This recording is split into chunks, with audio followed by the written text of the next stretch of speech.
Good morning మిత్రమా. So ఈరోజు మన వీడియో వచ్చేసి మనకు ఎక్కడ ఈ సైకాలజీలో థర్డ్ యూనిట్గా ఉన్నటువంటి పెడగాగికల్ కన్సర్న్స్ అనేటటువంటి ఈ సమ్మిళిత విద్య అనేటటువంటి అంశాన్ని తీసుకొని సో మొత్తంగా ఇచ్చాను మిత్రమా. సో మొత్తంగా మనకు మ్యాక్సిమం రేపటితోటి ఈ యూనిట్ మొత్తం కూడా దీని రిలేటెడ్ అంశం మొత్తం కూడా కంప్లీట్ అవుతుంది. మీకు ఎన్సిఎఫ్ 2005లోని విభాగాలు వివరించాను, అదేవిధంగా ఆర్టీ 2009లో వివరించాను. ఈ రెండు పెద్దగా ఉంటాయి, ఈ రెండు ఆల్రెడీ మన దగ్గరికి వచ్చేసాయి. సో ఈరోజు ఏంటి అని అంటే ఆల్మోస్ట్ మనకు కావాల్సినటువంటి అంశాలన్నీ కూడా ఇచ్చాను.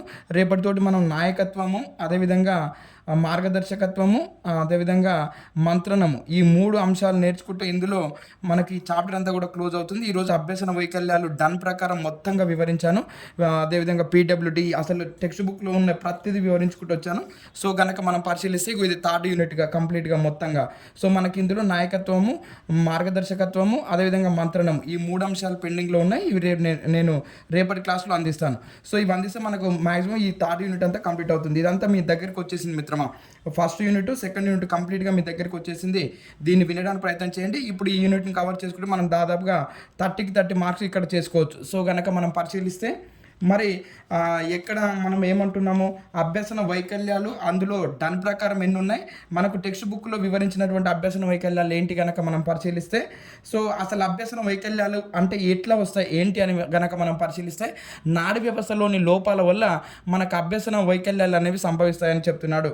1962లో మొట్టమొదట సామ్యూల్ కిర్క్ అనేటటువంటి డాక్టర్ ఈ అభ్యసన వైకల్యాలు అనే భావనను మొట్టమొదట ప్రవేశపెట్టడం జరిగింది. సామ్యూల్ కిర్క్ 1962లో మొట్టమొదట ఈ అభ్యసన వైకల్యాలు అనే అంశాన్ని ప్రవేశపెట్టడం జరిగింది. అదేవిధంగా అభ్యసన వైకల్యం అనేది ఒక వ్యాధి కాదు, అది ఒక సమస్య మాత్రమే. దాన్ని శిక్షణ ఇవ్వడం వల్ల పరిష్కరించుకోవచ్చు అనేటటువంటి విషయాన్ని చెప్తున్నాడు. వ్యాధి ఉంటేనేమో అది నయం కాదు, అది నయం అవుతుందో కాదో కూడా చెప్పలేం, కానీ సమస్య కాబట్టి దాన్ని మనం నయం చేసుకోవచ్చు అనేటటువంటి విషయాన్ని చెప్తున్నాడు ఇండైరెక్ట్గా. అభ్యసన వైకల్యం అనేది ఒక వ్యాధి కాదు, ఒక సమస్య మాత్రమే. కాబట్టి సమస్యను మనం పరిష్కరించుకోవడానికి అవకాశం ఉంది. కాబట్టి ఆ పరిష్కరించుకోవడానికి కావాల్సినటువంటి అంశాలన్నింటినీ కూడా మనకి ఇందులో పొందుపరచడం జరిగిందనమాట. మరి అభ్యసన వైకల్యాలు రావడానికి కారణాలు ఆంగిక కారణాలు, జన్యుపర కారణాలు, అదేవిధంగా పరిసర కారణాలు. ఆంగిక కారణాలు అంటే ఏంటి అని అంటే మనకు కేంద్ర నాడీ వ్యవస్థలో లోపం, హార్మోన్ల అంటే మొత్తంగా అంతర్గత అవయవాల లోపం వల్ల వచ్చేది కేంద్ర నాడీ వ్యవస్థ లోపం వల్ల కానీ, హార్మోన్ల అసమతుల్యత వల్ల కానీ వచ్చేటటువంటి లోపాలను మనము ఆంగిక కారణాలని. జన్యుపర అంటే తల్లిదండ్రులలో ఉన్నటువంటి లోపాల వల్ల, జన్యువుల లోపం వల్ల, అదేవిధంగా టర్నర్ సిండ్రోమ్ వల్ల వచ్చేటటువంటి లోపాలను మనం జన్యుపర లోపాలుగా చెప్తాం. అదేవిధంగా పరిసర సంబంధ కారణాలు వచ్చేసి ఆపరేషన్లు, మందులు, ప్రసవ వేదన, తల్లి మానసిక పరిస్థితి, ఇవన్నీ కూడా పరిసర సంబంధ కారణాల కింద తీసుకుంటాం. మనకు మొత్తంగా ఇక్కడ రాస్తున్నటువంటి అంశాల నుంచి ఖచ్చితంగా బిట్టోసుని చూడండి మిత్రమా. ఇందులో మరి అభ్యసన వైకల్యాలలో రకాలు ఇచ్చాడు. Dysphasia, dyslexia, dysgraphia, dyscalculia, ADHD ఏకాగ్రత లోపం అని అంటాం. Dysphasia, dyslexia, dysgraphia, dyscalculia, ADHD అని అంటాం. మరి డిస్ఫేజియా అంటే ఏంటంటే భాషణ సంబంధ లోపం, వీళ్ళు మాట్లాడటంలో బాగా ఇబ్బందులు ఎదుర్కొంటూ ఉంటారనమాట. అదేవిధంగా డిస్లెక్సియా అంటే పఠన సంబంధ లోపం, వీళ్ళు చదవడంలో బాగా ఇబ్బంది పడుతూ ఉంటారు. డిస్గ్రాఫియా అని అంటే లేఖన సంబంధ లోపం, వీళ్ళు రాయడంలో ఇబ్బందులను ఎదుర్కొంటూ ఉంటారు. అదేవిధంగా డిస్కాలిక్యులియా అంటే వీళ్ళు గణిత సంబంధ లోపాలు కలిగి ఉంటారు, గణితం చేయడంలో కానీ లెక్కలు చేయడంలో కానీ బాగా ఇబ్బందులకు గురి అవుతూ ఉంటారు. అదేవిధంగా ADHD అని అంటే attention deficit hyper active disorder, ఏకాగ్రత లోపం, వీళ్ళు ఎక్కువసేపు కుదురుగా ఒక దగ్గర కూర్చోలేరు, ఏకాగ్రతగా చదవలేరు, చాలా అంటే హైపర్ యాక్టివ్గా ఉంటారనమాట. ఏది చెప్పినా కూడా ఎంపటే రియాక్ట్ అవ్వడం, తొందరగా అంటే తమ ఏకాగ్రతను, మనసును కేంద్రీకరించి చదవలేరు అనమాట. ఇది ADHD. ఈ విధంగా మనకు అభ్యసన వైకల్యాలు అనేది ఒక వ్యాధి కాదు, ఒక సమస్య మాత్రమే. వాటిని మనం పరిష్కరించుకోవచ్చు అనే విషయాన్ని చెప్తున్నాడు. ఇది అభ్యసన వైకల్యాలలోని రకాలు, కారణాలు. ఈ అభ్యసన వైకల్యాలు అనేటటువంటి భావనను మొట్టమొదట 1962లో సామ్యూల్ కిర్క్ అనేటటువంటి డాక్టర్ ఉపయోగించాడనే విషయాన్ని గుర్తుపెట్టుకోండి. Dysphagia, dyslexia, dysgraphia, dyscalculia, ADHD. Dysphagia అంటే భాషణ సంబంధ, డిస్లెక్సియా అంటే పఠన సంబంధ, డిస్గ్రాఫియా అంటే లేఖన సంబంధ, డిస్కాలిక్యులియా అంటే గణిత సంబంధ, ADHD అని అంటే attention deficit hyper active disorder, ఇది ఏకాగ్రత లోపం. ఈ విధంగా మనకు అభ్యసన వైకల్యాల గురించి ప్రస్తావించాడు. సో కనుక పరిశీలిస్తే మరి డన్ అనేటటువంటి శాస్త్రవేత్త ప్రకారము 12 రకాల అవసరాలు ప్రత్యేక అవసరాలు కలిగినటువంటి పిల్లలు ఉంటారనే విషయాన్ని పేర్కొన్నాడు డన్. ఇది మనకు టెక్స్ట్ బుక్లో వివరించాడు మిత్రమా. సో ఈ టెక్స్ట్ బుక్లో మరి డన్ ప్రకారం 12 రకాల ప్రత్యేక అవసరాలు గల పిల్లలు కనుక మనం పరిశీలిస్తే ప్రతిభావంతులైన పిల్లలు, ఎక్కువ ప్రతిభ ఉన్నా కూడా కష్టమే, వాడికి తగినటువంటి పాఠశాలను వెతకడము, వాడు ప్రతిదీ తొందర నేర్చుకుంటాడు. ఇది ఆ ప్రతిభావంతులైన పిల్లలు కూడా ఒక ప్రత్యేక అవసరాలు కలిగిన పిల్లలుగానే గుర్తిస్తున్నాడు అనమాట. రెండోది వచ్చేసి బోధించబడగల మానసిక బుద్ధిమాంద్యత, శిక్షణ పొందే బుద్ధిమాంద్యత, సాంఘిక విషమ యోజనం, అదేవిధంగా భావోద్రేకం లోపించిన పిల్లలు, భాషణ లోపం, అదేవిధంగా శ్రవణ లోపము, కొద్దిపాటి వినికిడి లోపం గలవారు, దృష్టి లోపం, కొద్దిపాటి దృష్టి లోపం, అంగ లేదా చలన వైకల్యము, దీర్ఘ అనారోగ్యం కూడా ప్రత్యేక అవసరాలు గల పిల్లల కిందిగానే లెక్కగట్టవచ్చు అనే విషయాన్ని చెప్తున్నాడు. డన్ ప్రకారము మనకు 12 రకాల ప్రత్యేక అవసరాలు గల పిల్లలను పేర్కొన్నాడు. ప్రతిభావంతులైన పిల్లలు, బోధించబడగల మానసిక బుద్ధిమాంద్యత గల పిల్లలు, శిక్షణ పొందే బుద్ధిమాంద్యత, సాంఘిక విషమయోజనం, భావోద్రేకం లోపించిన వారు, భాషణ లోపము, శ్రవణ వైకల్యము, కొద్దిపాటి శ్రవణ లోపము, దృష్టి లోపము, కొద్దిపాటి దృష్టి లోపము, అంగ లేదా చలన వైకల్యము, దీర్ఘ అనారోగ్యం, ఇవన్నీ కూడా మనకు డన్ ప్రకారము ప్రత్యేక అవసరాలు కలిగినటువంటి పిల్లలు 12 రకాలుగా పేర్కొన్నాడు డన్. అదేవిధంగా మరి బహుళ వైకల్యం అంటే ఏంటి అని అంటే 2 లేదా అంతకంటే ఎక్కువ లోపాలు ఒకరిలోనే ఉంటే దాన్ని మనం బహుళ వైకల్యం అని పేర్కొంటాం. 2 లేదా అంతకంటే ఎక్కువ లోపాలు ఒకరిలోనే ఉంటే, వైకల్యాలు ఒకరిలోనే ఉంటే దాన్ని మనం బహుళ వైకల్యంగా పేర్కొంటాం. ఉదాహరణకు మనకు హెలెన్ కెల్లర్ ఇచ్చాడు. హెలెన్ కెల్లర్ అనేటటువంటి ఆ మహిళలో దృష్టి వైకల్యము మరియు శ్రవణ వైకల్యము 2 ఉండేవి. సో కాబట్టి 2 లేదా అంతకంటే ఎక్కువ లోపాలు ఒకరిలోనే ఉంటే దాన్ని బహుళ వైకల్యం అని అంటాం. ఉదాహరణకు బుద్ధిమాందులు కూడా. మరి మనకు టెక్స్ట్ బుక్లో వివరించినటువంటి వైకల్యాలు ఏంటి? మనకి ఇక్కడ 12 రకాలు పేర్కొన్నాడు ఎవరు? డన్. సో ఆ పేర్కొన్నటువంటి డన్ ప్రకారంలో మనకు వివరించినటువంటి, మనకు టెక్స్ట్ బుక్లో ఇచ్చినటువంటి వైకల్యాలు ఏంటి అని అంటే మానసిక వైకల్యము, శ్రవణ వైకల్యము, దృష్టి వైకల్యము, చలన వైకల్యము. మానసిక వైకల్యము, శ్రవణ వైకల్యము, అదేవిధంగా దృష్టి వైకల్యము, చలన వైకల్యం. మనం ఈ నాలుగిటికి గల కారణాలు, వాళ్ళని ఎలా మనము చూడాలి అనేటటువంటి విషయాన్ని మనం చదివితే కనుక ఇది మనకు ఈ యూనిట్లో ఉన్నటువంటి అంశాలు. సో ఇప్పుడు మనం మొట్టమొదట మానసిక వైకల్యంలోకి వెళ్దాం. ఈ మానసిక వైకల్యాన్ని బుద్ధిమాందులు అని కూడా అంటాం, మెంటల్లీ డిజబుల్డ్. సో మరి అసలు మానసిక వైకల్యం అంటే ఏంటి అని అంటే వయసుకు తగిన వికాసం కలగకపోవడం. సో వికాసం అంటే ఏంటండి? వికాసం అంటే ఏంటి? గుణము, స్వభావము అని అంటాం, అంటే తెలివి అని అంటాం. అంటే ఆ వయసుకు తగినటువంటి వికాసం, వయసుకు తగినటువంటి తెలివితేటలు లేకపోతే పరిస్థితినే మనం మానసిక వైకల్యంగా చెప్తామన్నమాట. సో ఇది ఒక స్థితే తప్ప రోగం కాదు అనే విషయాన్ని చెప్తున్నాడు.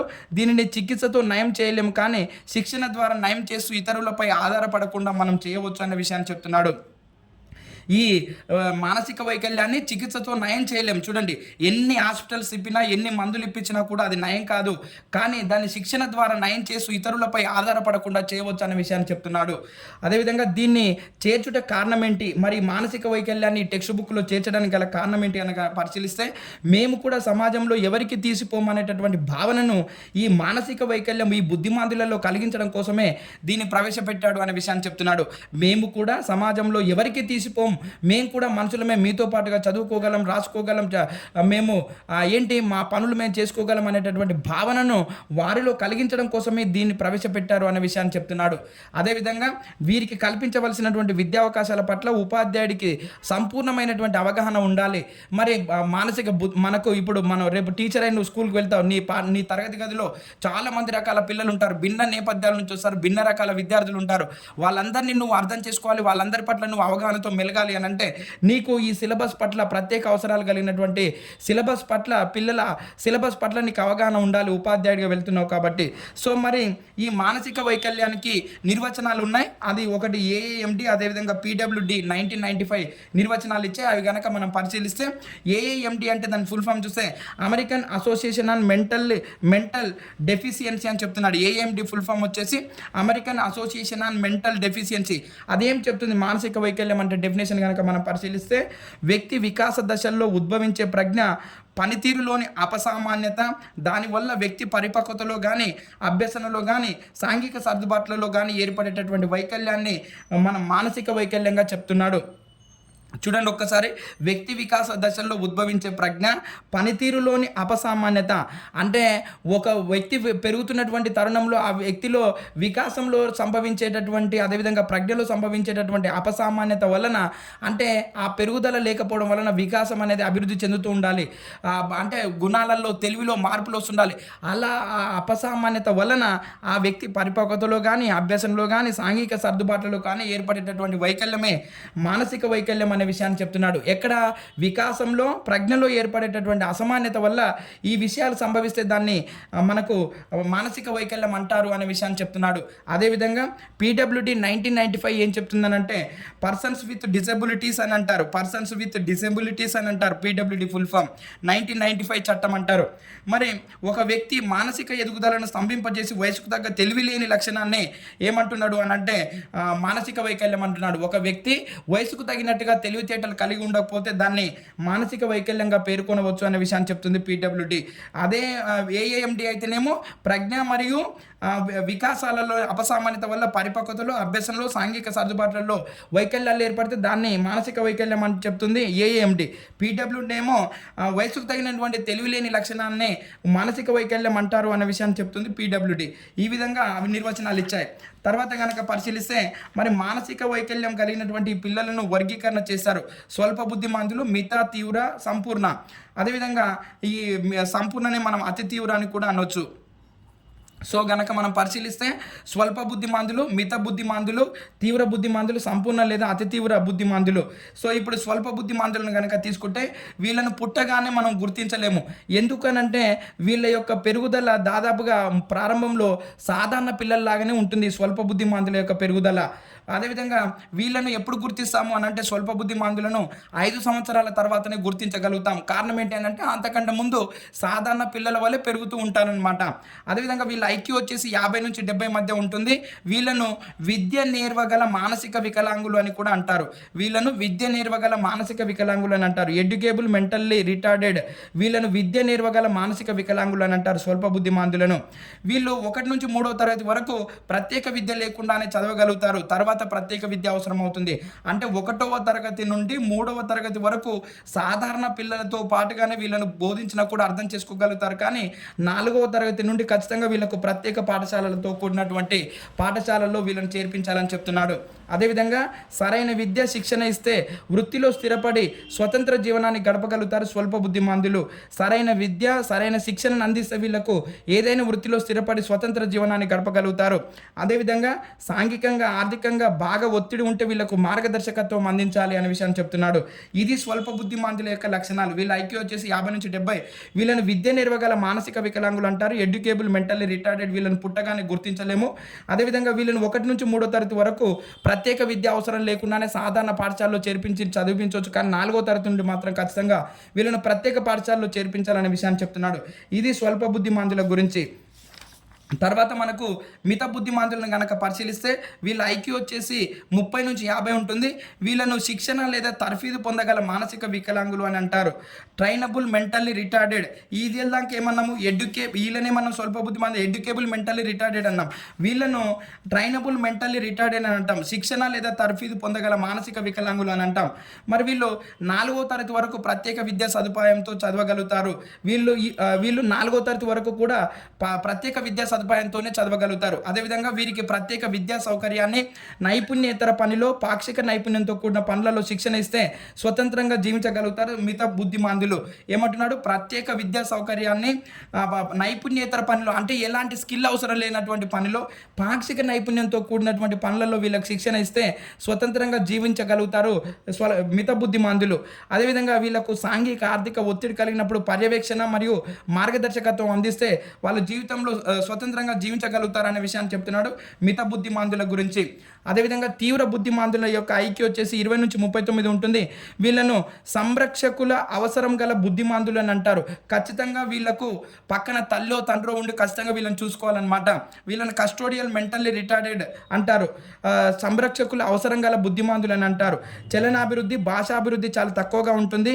శిక్షణ నుంచి ఎక్కువ లబ్ధిగా పొందలేరు. అదేవిధంగా వీళ్ళు సొంత పనులైనటువంటి వాళ్ళ సొంత పనులు చేసుకోవడానికి టాయిలెట్ శిక్షణ, దంతాలు శుభ్రం చేసుకోవడం, స్నానం చేయడం, బట్టలు వేసుకోవడం, తలదూకోవడం వంటి అంశాలను కూడా శిక్షణ ఇవ్వవలసిందే అనేటటువంటి విషయాన్ని చెప్తున్నాడు. అంటే వీళ్ళకు ఖచ్చితంగా ఒక సంరక్షకుడు అవసరమైన విషయాన్ని చెప్తున్నాడు తీవ్ర బుద్ధిమాంద్యులకు. అదేవిధంగా మా తర్వాత కనుక పరిశీలిస్తే సంపూర్ణ బుద్ధిమాంద్యులు అనేది ఉంది. సంపూర్ణ బుద్ధిమాంద్యులు కనుక పరిశీలిస్తే వీళ్ళని మనం పుట్టినప్పుడే గుర్తించవచ్చు. ఈ సంపూర్ణ బుద్ధిమాంద్యులను మనం పుట్టినప్పుడే గుర్తించవచ్చు. వీళ్ళ శరీరాకృతిలో లోపాలు ఉంటాయి. అంటే మొత్తంగా కాళ్ళు చేతులు బిగుసిపోవడమా, లేకపోతే తల చిన్నగా ఉండడమా, ఈ పెద్దగా ఉండడమా, ఏదో ఒకటి మనం వీళ్ళని పుట్టగానే గుర్తించవచ్చు అనమాట.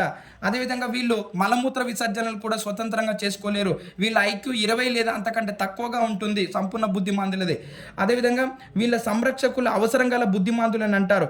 వీరు ఎక్కువ కాలం జీవించలేరు అనే విషయాన్ని కూడా చెప్తున్నారు. సంపూర్ణ లేదా అతి తీవ్ర బుద్ధిమాంద్యులు వీళ్ళు అతి ఎక్కువ కాలం కూడా జీవించలేరు అనే విషయాన్ని చెప్తున్నాడు. ఇంకా వాళ్ళ పనులు వీళ్ళు బెడ్కే పరిమితం అయిపోతారనమాట, కదలలేరు, మెదలేరు. సో కాబట్టి వీళ్ళు వాళ్ళ పనులు కూడా వాళ్ళు చేసుకోలేరు అనే విషయాన్ని చెప్తున్నాడు. వీళ్ళ సంరక్షకులు అవసరం గల బుద్ధిమాంద్యులు అనే విషయాన్ని చెప్తున్నాడు. వీళ్ళు ఎక్కువ కాలం కూడా జీవించలేరు అనే విషయాన్ని కూడా చెప్తున్నాడు. సంపూర్ణ బుద్ధిమాంద్యులు లేదా అతి తీవ్ర బుద్ధిమాంద్యుల గురించి. మరి బుద్ధిమాంద్యం అంటే మానసిక వైకల్యం ఉంది అనేటటువంటి విషయం మనకి ఎలా తెలుస్తుందనంటే వికాసంలో జాప్యం కావడం. అంటే వాడికి 5 ఏళ్ళు వచ్చేటప్పటికి కూడా వాడికి 2 ఏళ్ళు 3 ఏళ్ళ ఆలోచనలే ఉండడం, అంటే 10 ఏళ్ళు వచ్చినప్పటికీ కూడా 5 ఏళ్ళ ఆలోచనలే ఉండడం. అలా మనకు వికాసంలో జాప్యం జరుగుతూ ఉంటుంది. స్పందనలో నిదానము, ఏదైనా చెప్పినా కూడా ఎంపటే రెస్పాండ్ అవ్వరు, నెమ్మదిగా రెస్పాండ్ అవుతూ ఉంటారు. అవగాహనలో నిదానం, ఏదైనా విషయాన్ని చెప్పినప్పుడు తొందర అవగాహన చేసుకోలేరు, మళ్ళీ చెప్పు అని అడుగుతూ ఉంటారు. అదేవిధంగా అభ్యసనలో నిదానం, ఏకాగ్రత లోపము, పరిమితమైనటువంటి జ్ఞాపక శక్తి, కొన్ని విషయాలను మాత్రమే గుర్తుపెట్టుకోగలుగుతారు, క్లిష్టమైనటువంటి విషయాలను గుర్తుపెట్టుకోలేరు. అదేవిధంగా వయసుకు తగినటువంటి మాటలు మాట్లాడలేరు, నిర్ణయాలు తీసుకోలేరు. ఈ విధమైనటువంటి లక్షణాలను కలిగి ఉంటే పిల్లలను మనం ఖచ్చితంగా గైడ్ చేయాల్సిందే. వాళ్ళలో ఉన్నటువంటి లోపాలను మనం ఖచ్చితంగా గుర్తించాలి అనంటే వారి పట్ల మనకు సంపూర్ణమైనటువంటి అవగాహన ఉండాలి, తల్లిదండ్రులుగా, ఉపాధ్యాయులుగా. అదేవిధంగా మరి మానసిక వైకల్యం రావడానికి గల కారణాలు ఏంటి కనుక పరిశీలిస్తే జన్యుపర లోపాలు, మేనరికపు వివాహాలు, తల్లికి గల ఆరోగ్య సమస్యలు, పిల్లలకు జన్మనిచ్చే నాటికి తల్లి వయసు 35 లేదా అంతకంటే ఎక్కువ, అంటే లేట్గా కూడా కాన్పులైనా కూడా ఆ పిల్లలకు మానసిక వైకల్యం వచ్చేటటువంటి అవకాశం అనేది ఉంది అనే విషయాన్ని చెప్తున్నాడు. అంటువ్యాధులు, హానికర మందులు వాడటం అనే అంశాల వల్ల ఈ మనకు మానసిక వైకల్యం వచ్చేటటువంటి అవకాశం ఉందనే విషయాన్ని చెప్తున్నాడు. అదేవిధంగా మరి ఈ మానసిక వైకల్యం గలవారికి ఎలాంటి విద్యా ప్రణాళికను రూపొందించాలి, వారికి ఎలా బోధించాలి అనే కనుక మనం పరిశీలిస్తే మరి మనకు ఈ మానసిక వైకల్యం కలిగిన వారికి విద్యా ప్రణాళికను సామ్యుల్ కిర్క్ మరియు జాన్సన్ అనేటటువంటి ఇద్దరు ఈ డాక్టర్లు రూపొందించారు. వీళ్ళకు ఇలా విద్యా ప్రణాళిక ఉంటే బాగుంటుందనే విషయాన్ని మరి చూస్తే కనుక సమైక్య విధానంలో, అదేవిధంగా సమైక్య విధానం ప్రత్యేక పాఠశాలలు, ఆశ్రమ పాఠశాలలు, గృహ శిక్షణ అనేటటువంటి విద్యా ప్రణాళికను రూపొందించారు. సమైక్య విధానంలో సాధారణ పాఠశాలల్లో ఇతర విద్యార్థులతో పాటు స్వల్ప బుద్ధిమాంద్యులను కూర్చోబెట్టి బోధించడాన్ని సమైక్య విధానం అని అంటాం. మనము స్వల్ప బుద్ధిమాంద్యులను చూసాం. ఏంటి విద్య నేర్వగల బుద్ధిమాంద్యులని అంటాం. ఈ స్వల్ప వీళ్ళ ఐక్యూ 50 నుంచి 70 వరకు ఉంటుందన్న విషయాన్ని కూడా తెలుసుకున్నాం. కాబట్టి సమైక్య విధానంలో ఏంటి అని అంటే సాధారణ పాఠశాలలో సాధారణ పిల్లలతో పాటు ఈ స్వల్ప బుద్ధిమాంద్యులను కూడా కూర్చోబెట్టి బోధిస్తే దాన్ని సమైక్య విధానం అని అంటాం. అదేవిధంగా ప్రత్యేక పాఠశాలలు అని అంటే వీళ్ళ ఐక్యూ వచ్చేసి 36 నుంచి 51 మధ్య ఉంటుంది, 51 మధ్య ఉంటుంది. బుద్ధిమాంతుల కోసం ఏర్పాటు చేసినటువంటి పాఠశాలలో చేర్పించి చదివించాలి వీళ్ళను, ఈ ఐక్యూ ఇంత ఉన్న వాళ్ళను. అదేవిధంగా ఆశ్రమ పాఠశాలలు వచ్చేసి మనకు తీవ్ర బుద్ధిమాంతుల కోసం ఏర్పాటు చేయబడ్డాయి. వీటిని ఆవాస పాఠశాలలు అని కూడా పిలుస్తారు. అంటే ఎక్కడైతే పిల్లలు ఎక్కువగా ఉంటారో వాళ్ళకి వారి ఆవాసాలకు అనుకూలంగా ఆ దగ్గర పట్ల ఏర్పాటు చేసినటువంటి పాఠశాలను ఆవాస పాఠశాలలు అని అంటారు. అదేవిధంగా గృహ శిక్షణ, పాఠశాలకు పిల్లలను తీసుకురాలేని పరిస్థితులలో కొంతమంది పిల్లలు పాఠశాలకు కూడా రాలేరు. అలాంటి వారికి ఇంటికే వెళ్ళి శిక్షణ ఇవ్వడానికి ఉండేటటువంటి శిక్షణనే మనం గృహ శిక్షణ అని అంటాం, హోమ్ ట్రైనింగ్ అని అంటాం.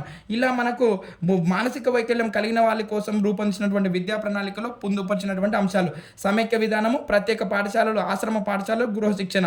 ఈ విధంగా మనం ఇది గుర్తుపెట్టుకోవడానికి ప్రయత్నం చేయండి. దీన్ని రూపొందించింది ఎవరని అంటే ఈ విద్యా ప్రణాళికను సామ్యుల్ కిర్క్ అండ్ జాన్సన్ అనేటటువంటి ఇద్దరు ఈ డాక్టర్లు రూపొందించడం జరిగింది. అదేవిధంగా మరి మనకు దృష్టి వైకల్యం ఉంది రెండోది. ఇది మనకు మానసిక వైకల్యానికి గల కారణాలు, విశేషాలు. సో ఇప్పుడు మరి మనకి ఇప్పుడు దృష్టి వైకల్యం అంటే ఏంటి, అది విజువల్లీ డిజబుల్డ్ అని అంటాం.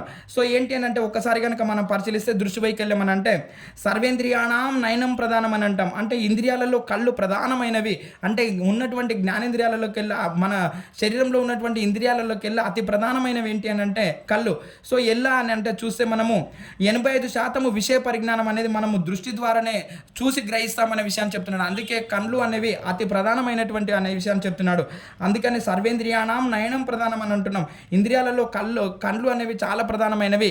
ఇవి మనము చూడటం ద్వారానే 85% విషయ పరిజ్ఞానం మనకు దృష్టి ద్వారానే వస్తుంది. కాబట్టి కళ్ళు అనేవి చాలా ఇంపార్టెంట్ అనేటటువంటి విషయాన్ని చెప్తున్నాడు.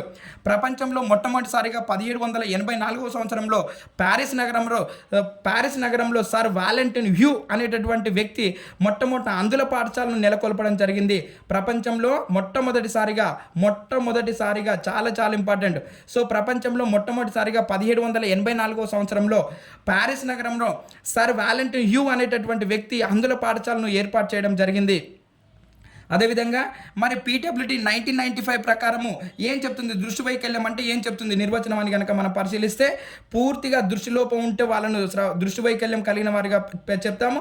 అదేవిధంగా దృష్టి స్పష్టత అనేది 20/200 అడుగులు అంటే ఏంటి అని అంటే, ఇంకో మనకు ఆరోగ్యవంతుడైనటువంటి వ్యక్తి 200 అడుగులలో ఉన్నటువంటి విషయాన్ని కూడా చూడగలుగుతాడు. సో దృష్టిలోపం ఉన్నటువంటి వ్యక్తి 20 అడుగుల దూరంలోనే చూడగలుగుతాడు, అంతకు మించి ఎక్కువ చూడలేడు. అదేవిధంగా మీటర్లలో గనక తీసుకుంటే ఈ దృష్టిలోపం ఉన్నటువంటి వ్యక్తి 6 మీటర్ల దూరంలోనే చూడగలుగుతాడు. అదే ఆరోగ్యవంతుడైనటువంటి వ్యక్తి 60 మీటర్లలో చూడగలుగుతాడు. సో ఇది అర్థం చేసుకోండి మిత్రమా.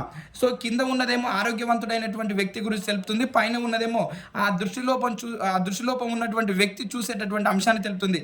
ఈ 20 అనేదేమో అడుగులలో, ఈ 6/60 అనేదేమో మీటర్లలో అనేటటువంటి విషయాన్ని గుర్తుపెట్టుకోండి. అంటే దృష్టిలోపం ఉన్నటువంటి వ్యక్తి 20 అడుగులలో ఉన్నటువంటి అంశాన్ని మాత్రమే చూడగలుగుతాడు. అదే ఆరోగ్యవంతుడైనటువంటి వ్యక్తి అయితేనేమో 200 అడుగుల దూరంలో ఉన్నది కూడా చూడగలుగుతాడు.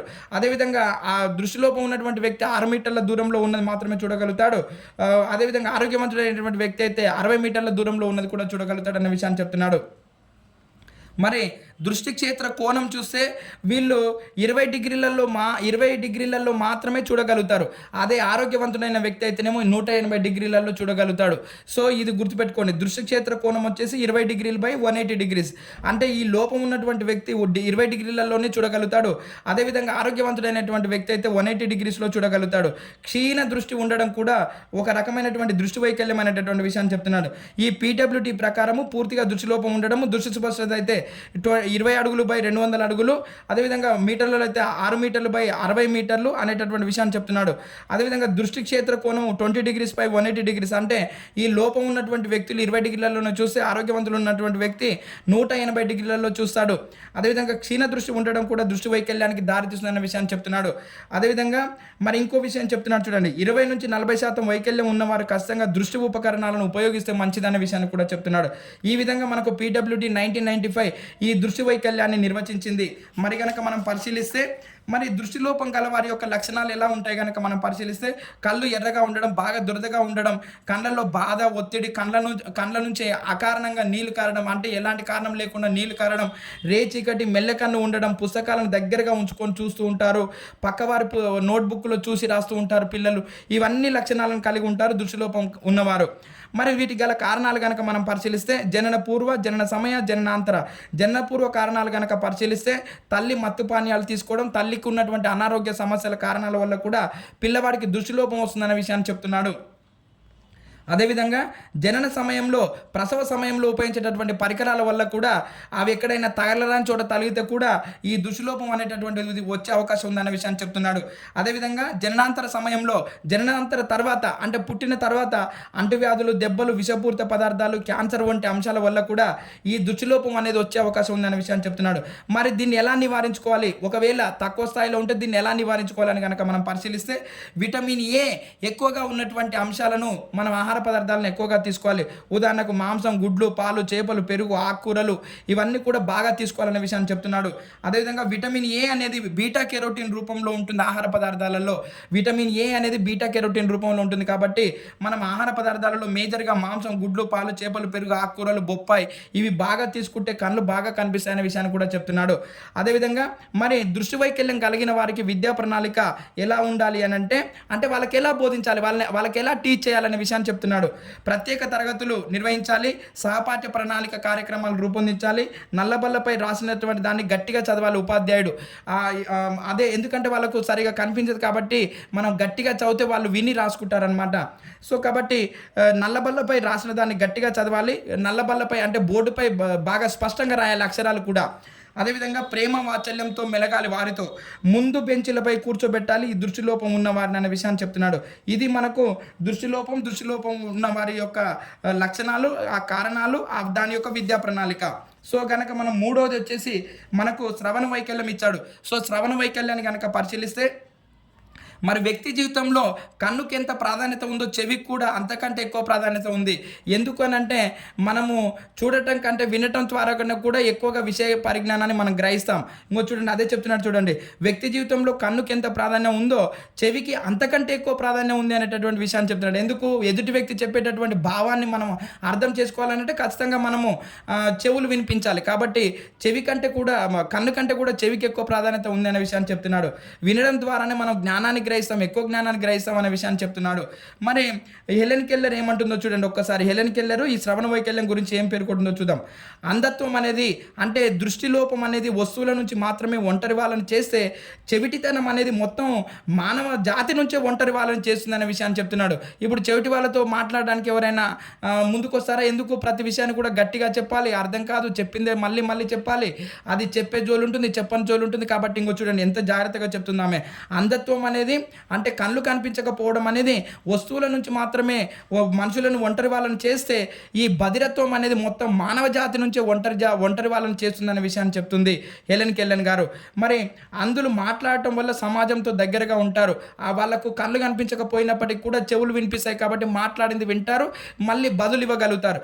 కానీ బదిరులు వినలేక మాట్లాడలేక సమాజం నుంచి పూర్తిగా దూరంగా ఉంటారు అనే విషయాన్ని చెప్తున్నాడు అనమాట. అంటే అందులో కనీసం ఎంతో కొంత కాస్త కోసం మాట్లాడతారు, బదులు ఇవ్వగలుగుతారు కాబట్టి వాళ్ళు సమాజంతో లింకప్లో ఉంటారు. కానీ ఈ బదిరులు అనే వాళ్ళు వినలేరు, మాట్లాడలేరు కాబట్టి వీళ్ళు సమాజం నుంచి దూరంగా ఉంటారు అనే విషయాన్ని చెప్తున్నాడు అనమాట. సో కాబట్టి ఇది మనకు హెలెన్ కెల్లర్ గారు చెప్పినటువంటి విషయం. మరి దీనికి నిర్వచనాలు కనుక పరిశీలిస్తే శ్రవణ వైకల్యానికి చెవిలో లోపం ఉన్నప్పటికీ కూడా వినికిడికి సహకరించే ఉపకరణాల ద్వారా తనను తాను నిర్వహించుకోగలిగితే వారిని కఠిన వినికిడి ఉన్నవారుగా పిలుస్తారు. అంటే చెవిలో లోపం ఉన్నప్పటికీ కూడా, అంటే వినికిడి లోపం ఉన్నప్పటికీ కూడా ఆ శ్రవణ ఉపకరణాల ద్వారా తాను వినగలిగితే, తనను తాను నిర్వహించుకోగలిగితే దాన్ని కఠిన వినికిడి లోపం అని కూడా పిలుస్తారు. అదేవిధంగా PWD 1995 ఏం చెప్తుందనంటే 60 డెసిబుల్స్ కానీ అంతకంటే ఎక్కువ లోపం ఉంటే వారిని వినికిడి లోపం అని అంటాం. ఒక సాధారణ మానవుడు వినగలిగేటటువంటి ధ్వని ఎంత అని అంటే 60 డెసిబుల్స్ వరకు వింటారు. వీళ్ళ చెవిలో మనము ఆ మైక్ సెట్ని కనుక ఈ పెట్టి మనము సౌండ్ పెంచుతున్న కొద్దీ వీళ్ళు 60 డెసిబుల్స్ కంటే ఎక్కువ పెంచినా కూడా వినలేరు. అందుకని ఇలా 60 డెసిబుల్స్ కంటే ఎక్కువ ధ్వని తీవ్రతను వినలేని అంటే పెట్టినా కూడా వాళ్ళు వినలేరు. సో అలా వీళ్ళని ఏమంటామనంటే అలా వినలేని వారిని మనము ఈ శ్రవణ వైకల్యం ఉన్నవారిగా పేర్కొంటాం. అంటే ఒక సాధారణ మానవుడు వినగలిగేటటువంటి ధ్వని 60 డెసిబుల్స్గా ఉంటుంది. మరి వీళ్ళు వినికిడి లోపం ఉన్నటువంటి వాళ్ళు 60 డెసిబుల్స్ కంటే ఎక్కువ నువ్వు 60 పెట్టు, 60 కంటే 70 పెట్టు, 80 పెట్టు, 90 పెట్టు వినలేరు. సో అలా 60 డెసిబుల్స్ కానీ అంతకంటే ఎక్కువ లోపం ఉంటే వారిని మనము వినికిడి లోపం ఉన్నవారిగా గుర్తించాలనే విషయాన్ని చెప్తుంది PWD 1995. అదేవిధంగా మరి వీళ్ళకు గనక మనం పరిశీలిస్తే మరి ఎలా ఉంది గనక మనం పరిశీలిస్తే వీళ్ళకు మరి ఎలా, ఇంకొక అంశం చూడండి, మనకు CONCEAST అనేటటువంటిది కూడా నిర్వచనాన్ని ఇచ్చింది.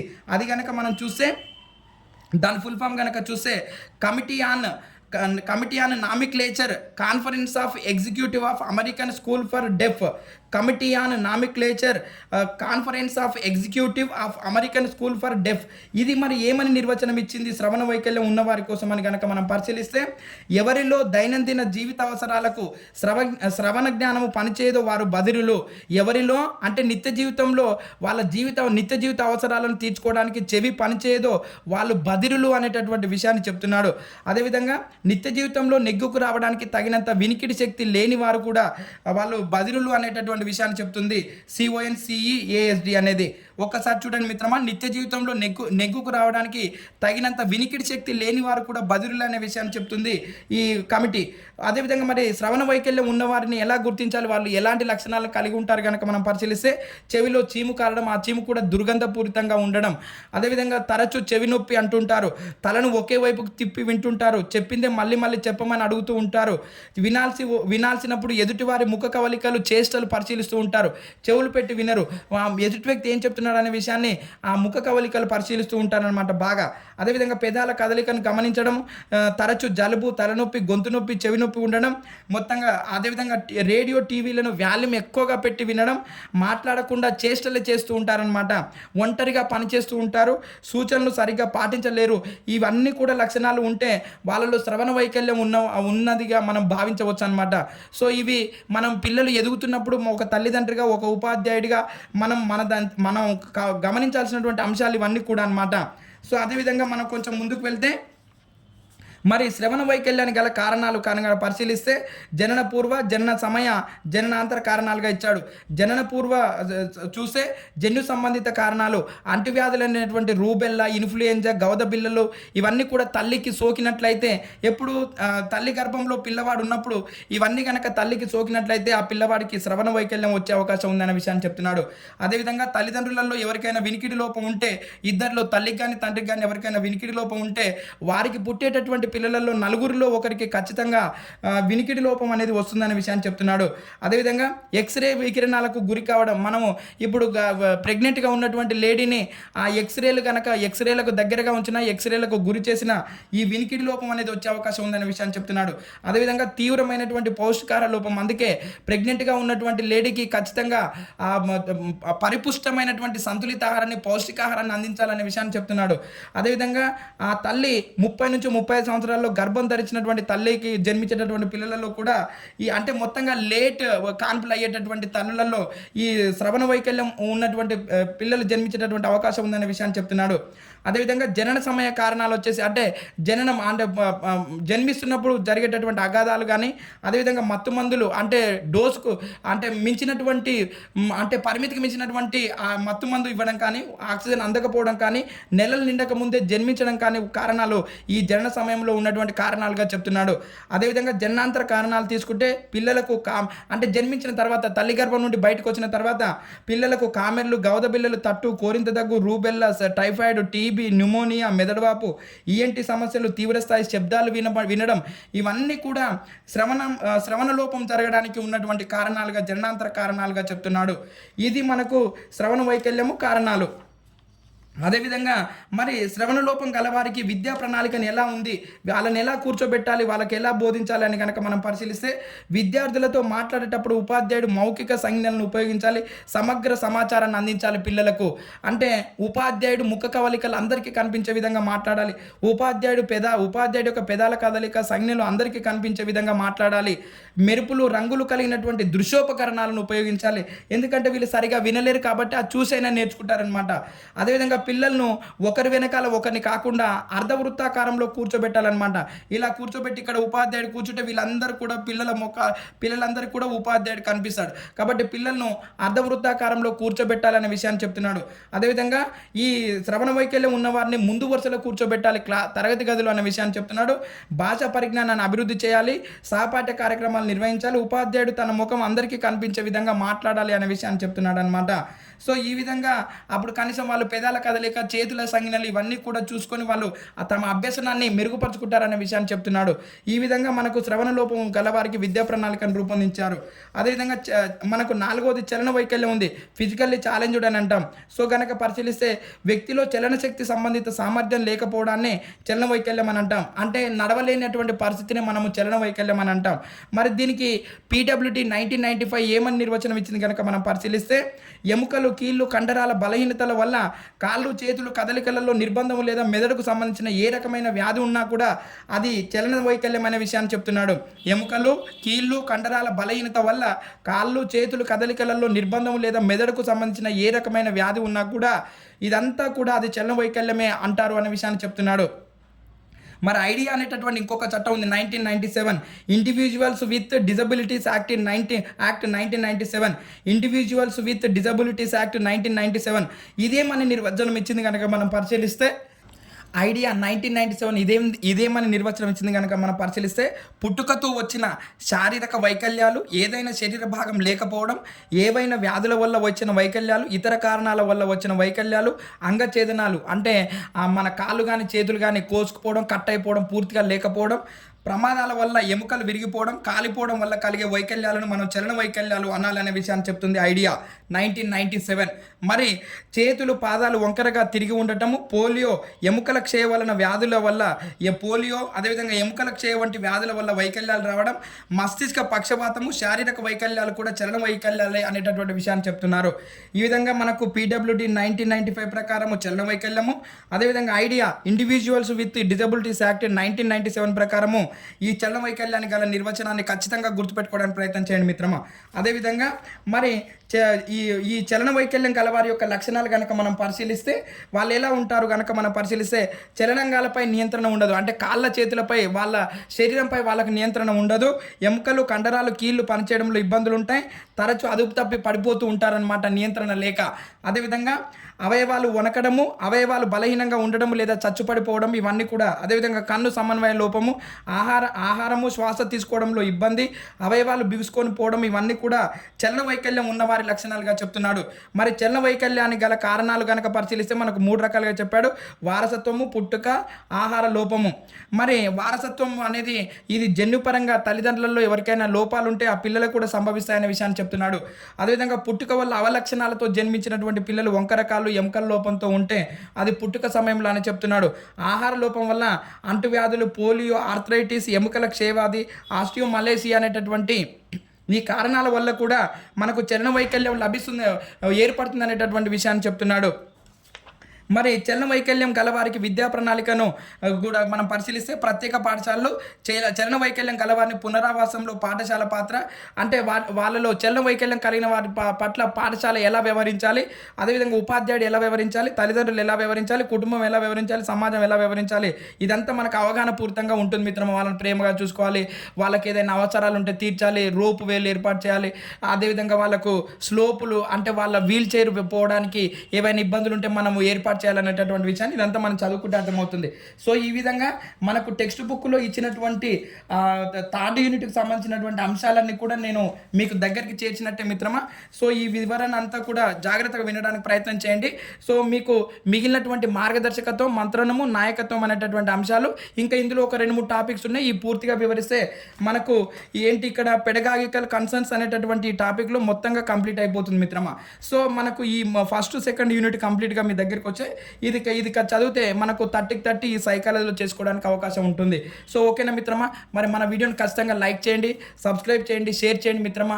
మీకు కావాల్సినటువంటి కంటెంట్కి అనుకూలంగా నేను వీడియోలు రూపొందిస్తాను మిత్రమా. నా శ్రమను కూడా మీరు అర్థం చేసుకొని ఖచ్చితంగా కామెంట్ చేయండి.